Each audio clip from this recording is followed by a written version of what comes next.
Hi hello నమస్తే friends, నేను మీ Sravanthi. Welcome back to Sravs Vantillu channel. ఈరోజు మన ఛానల్లో కొబ్బరి పొడి యూస్ చేసి బెండకాయ ఫ్రై ఎలా తయారు చేసుకోవాలో చూద్దాము.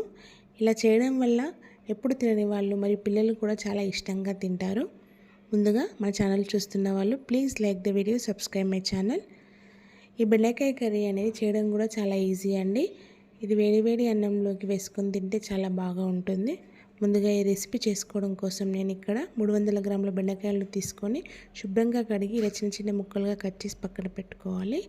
ఇప్పుడు స్టవ్ ఆన్ చేసి స్టవ్ పైన కడాయి పెట్టుకొని అందులో డీప్ ఫ్రైకి సరిపడా ఆయిల్ వేసి ఆయిల్ హీట్ అవ్వనివ్వాలి.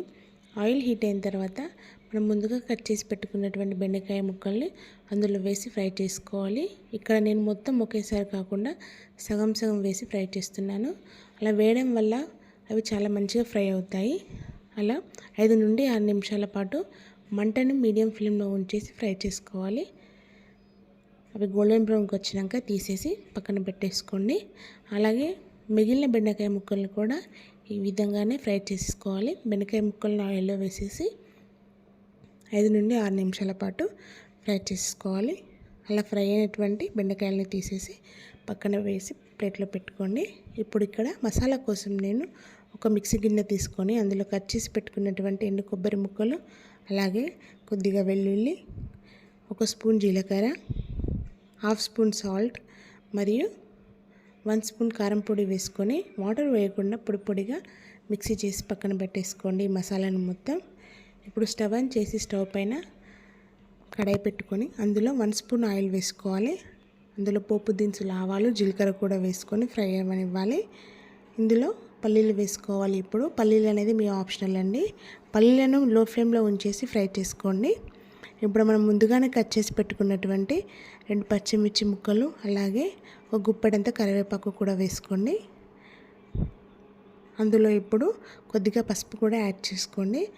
ఇప్పుడు మనం ముందుగానే మిక్సీ చేసి పెట్టుకున్నటువంటి కొబ్బరి మరియు వెల్లుల్లి మిశ్రమంని వేసి కలుపుకోవాలి. మంట మొత్తం లో ఫ్లేమ్లోనే ఉంచాలి. అలా 2 నిమిషాల పాటు కొబ్బరిని ఫ్రై చేయడం వల్ల అందులోని పచ్చిదనం మొత్తం పోతుంది. మనం ముందుగానే ఫ్రై చేసి పెట్టుకున్నటువంటి బెండకాయ ముక్కల్ని కూడా ఇప్పుడు ఆయిల్లో వేసేసి కలుపుకోవాలి.